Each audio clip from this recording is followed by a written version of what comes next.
नमस्कार साथियों, मैं जयंत समस्तीपुर से अभी बिहार पंचायत नगर प्रारंभिक शिक्षक संघ के वरीय जिला उपाध्यक्ष संजीव आर्य जी से मैं वर्तमान परिवेश में जो नियोजित शिक्षकों के संबंध में जो स्थिति उत्पन्न हुई है उस पर वार्ता कर रहा हूं। नमस्कार संजीव जी। जी नमस्कार जयंत बाबू। जी नमस्कार। आज मैं आपसे ये वर्तमान परिस्थिति में जो आपके प्रदेश अध्यक्ष श्री आनंद कौशल जी के द्वारा जो शिक्षकों पर अमर्यादित भाषा नियोजित शिक्षकों पर जो बोला गया है, इस संबंध में कुछ मैं आपसे पूछना चाहता हूँ। इस पर आपका क्या विचार है? जी जयंत बाबू, सबसे पहले यह समझा जाए कि हम एक शिक्षक हैं और हमारे प्रदेश अध्यक्ष जो अब तक रहे हैं जी आनंद कौशल जी, वो भी शिक्षक रह चुके हैं। जी तो सबसे पहले मर्यादा होनी चाहिए शब्दों की। जी आपके द्वारा और विभिन्न सोशल मीडिया पे हमने जो खबर सुना है उसमें देखने से लगता है कि आनंद कौशल जी ने अब अपना संस्कार खो दिया है। जी अन्यथा वो बिहार के उन नियोजित शिक्षकों पे वैसी टिप्पणी नहीं करते जिन नियोजित शिक्षकों ने उन्हें फर्श से अर्श पर पहुंचाने का काम किया था। बिहार के नियोजित शिक्षकों के बदौलत ही वो अपने को शिक्षकों के मसीहा कहा करते थे। तो निश्चित रूप से उन्होंने जो बिहार के नियोजित शिक्षकों के बारे में टिप्पणी की है उनकी जितनी भर्त्सना की जाए वो कम होगी।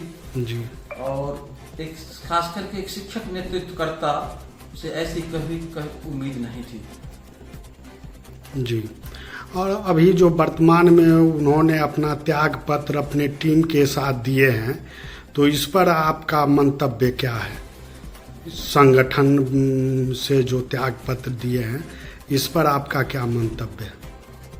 मेरा कहना है कि आनंद कौशल जी कभी भी शुरू से ही वैसे माझी नहीं रहे हैं जो नाव को किनारे तक लगाने का मादा रखते हैं। जी वो तो हम नियोजित शिक्षकों के चट्टानी एकता के कारण ही वो दम भरा करते थे और सरकार को हमेशा चुनौती देते थे कि नियोजित शिक्षकों के बदौलत हम आपके ईंट से ईंट बजा देंगे। जी तो जब नियोजित शिक्षक उनके साथ थे तो वो खुद आज कलेजा पे हाथ रख के सोचेंगे कि उनकी क्या ताकत थी, पूरे बिहार में उनकी क्या इज्जत थी। और आज वो छोड़े हैं हम लोगों को। हम लोग उनको नहीं छोड़े हैं। हमारे संगठन के प्रदेश महासचिव, प्रदेश के वर्तमान कार्यकारी अध्यक्ष जी के द्वारा उनको बार बार कहा गया कि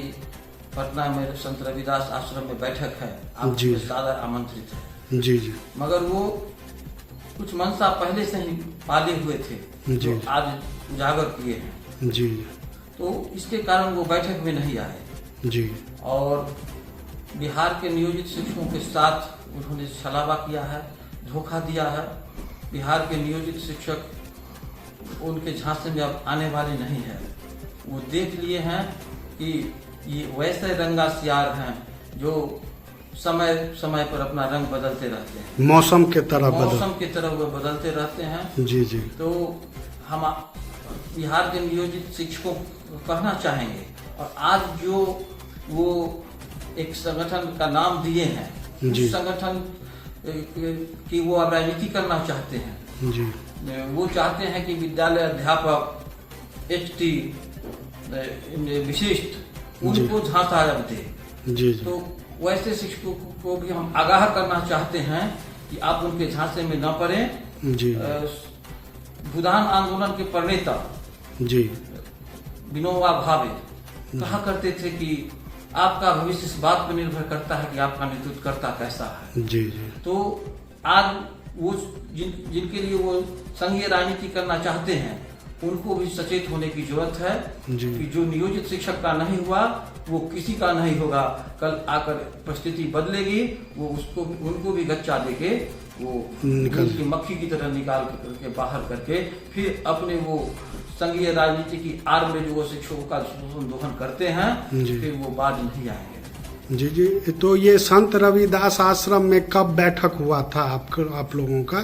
संत रविदास आश्रम में बैठक हुए पिछले अभी 2 हफ्ते भी नहीं हुए होंगे। जी जी जो संडे का दिन था जी जी। और हमारे जिला के अध्यक्ष और प्रदेश के वरीय कार्यकारी अध्यक्ष जी जी आदरणीय रामचंद्र राय जी ने जी। व्यक्तिगत रूप से उनको कॉल किया था, जी जी लेकिन जो रामचंद्र राय जी उनको बिहार लेवल पर जी। स्थापित करने का काम किए जी और जो समस्तीपुर जिला तन मन धन से संघीय राजनीति में उनको सहयोग किया, जी। वैसे कद्दावर नेतृत्वकर्ता का उन्होंने फोन तक उठाना मुनासिब नहीं समझा। तो उस बैठक के लिए हमारे प्रदेश के महासचिव विपिन बाबू ने भी उनको आमंत्रित किया था, व्यक्तिगत रूप से मैसेज किया था, लेकिन वो किसी की बात को नहीं सुने और बराबर विवादित बयान देते रहे कि नियोजित शिक्षक की राजनीति अब हम नहीं करेंगे, हम क्या एक नया मोर्चा बनाकर नए लोगों की राजनीति करेंगे।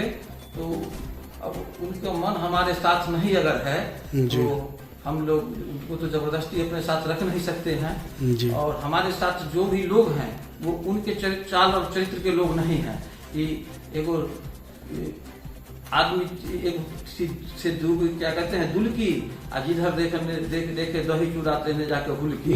जी वो जी। राजनीति हमारे संघ के साथी जो हैं बिहार पंचायत नगर प्रारंभिक शिक्षक संघ के, जी जी। वो राजनीति करने वाले लोग नहीं है। यहाँ जो भी लोग हैं वो चट्टानी एकता और अपने जोशो खरोश और दमखम के बल पे जो भी नियोजित शिक्षकों की समस्या है वो क्या कहते हैं समाधान करने का मादा रखते हैं। एक कहावत है कि जहाँ मुर्गा नहीं वहाँ बिहान नहीं, यह कहावत अब झूठी साबित हो गई है ना। बिहार के नियोजित शिक्षक अपना सब कुछ लेकर रहेगा और उनको दिखला दिया जाएगा समय पे। तो ये कायस लगाया जा सकता है कि उसी बैठक से वो अंदरूनी रूप से क्षुब्ध थे और रणनीति बना रहे थे अगला संगठन बनाने का। क्या इस बात में सच्चाई है? एकदम बिल्कुल सच्चाई है। उस बैठक में के बाद वो नहीं ऐसा चाह रहे थे, बल्कि उस बैठक से पहले ही जी। वो बिहार के जो भी जांबाज नियोजित शिक्षक थे उनको वो दिग्भ्रमित करने का प्रयास कर रहे थे। जी जी। आप विशिष्ट बन जाइए जी। अब इसी का युग है, इसी में फायदा है। जी जी। लेकिन बिहार के जब नियोजित शिक्षक उनके झांसे में नहीं आए तो आज विवश होकर उनको यह कदम उठाना पड़ा। जी। तो वर्तमान समय में आपके संगठन के द्वारा इन नियोजित शिक्षक साथियों के लिए इस समस्याओं के समाधान, जैसे 15 अगस्त पर आप टकटकी निगाहों से देख रहे थे, परंतु माननीय मुख्यमंत्री जी के द्वारा कोई घोषणा नहीं हो पाई, इस पर आप कुछ कहना चाहते हैं? वर्तमान समय में क्या आपके संगठन की रणनीति है? जी बिल्कुल। आज नियोजित शिक्षकों के रहनुमा जो हैं हमारे प्रदेश के महासचिव आदरणीय विपिन बाबू, हमारे प्रदेश के वरीय कार्यकारी अध्यक्ष आदरणीय रामचंद्र राय जी, हमारे संगठन के जांबाज प्रदेश उपाध्यक्ष प्रकाश कुमार जी, मनोज कुमार राय जी सहित अनेकों लोग इस पर लगे हुए हैं। और इस कड़ी में ही कल उस टीम के साथ मैं भी था और हम लोगों ने बिहार के माननीय उप मुख्यमंत्री सम्मानित विजय कुमार सिन्हा जी को अपनी मांगों के समर्थन में ज्ञापन सौंपा है। और हमने सभी तबके के शिक्षकों की जो लड़ाई है, उनकी जो मांग है, उस मांग को उस मांग पत्र में शामिल किया है।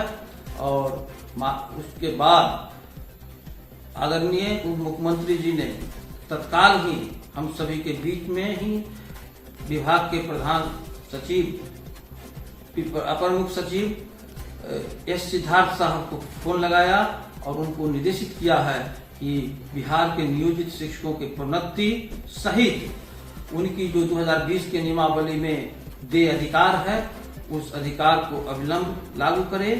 साथ ही जो अन्य शिक्षक वर्ग है जिनकी समस्याओं को हमने अपने मांग पत्र में रखा था उनके संबंध में भी उन्होंने स्पष्ट निर्देश दिया है कि उन बिंदुओं को भी आप देखें और देखकर जिनका जो अधिकार है वो अधिकार उनको दें, क्योंकि चुनावी वर्ष है, अब बहुत कम समय बचा हुआ है।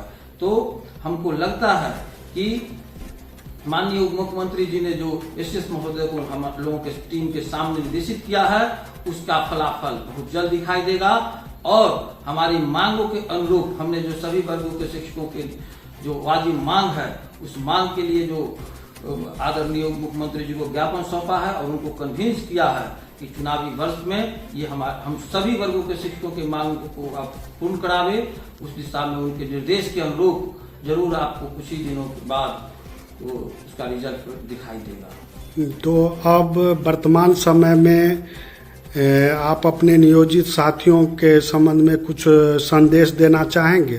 जी, हम बिहार के तमाम नियोजित जंबाज साथियों से कहना चाहेंगे कि हौसला को बनाए रखना है, किसी के झांसे में नहीं आना है। हम सभी जो नियोजित साथी हैं पूरे चट्टानी एकता के साथ बने रहे, इसी में हमारी भलाई है और हम अपना अधिकार लेकर रहेंगे।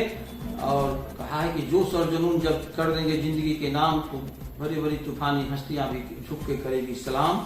हमें अब किसी के रहमो करम पे नहीं रहना है। हमारे जो भी जंबाज साथी हमारे साथ हैं, हमारे आदरणीय प्रदेश के वरीय कार्यकारी अध्यक्ष, महासचिव, हमारे उपाध्यक्ष, सचिव और हमारी पूरी कैबिनेट हम लोगों के साथ है। उस कैबिनेट पे बिहार के नियोजित शिक्षकों को भरोसा रखना है। वो कैबिनेट जो है वो दलाली की राजनीति नहीं करता है, संघ संगठन के चंदा के पैसों पे कार पे चढ़ने वाला लोग वो नहीं है। उन पे आस्था और विश्वास रखें और हम कहेंगे कि गम के अंधेरे में नियोजित शिक्षकों को दिल को न बेकरार करना है। सुबह बहुत जल्दी आएगा, बस सुबह का इंतजार करना। जी जी, बहुत बहुत धन्यवाद इस वार्ता के लिए। मैं अपने चैनल के माध्यम से आपको कोटि कोटि धन्यवाद देता हूँ। धन्यवाद संजय। बहुत बहुत धन्यवाद जयंत बाबू। जी जी, धन्यवाद। सत्कार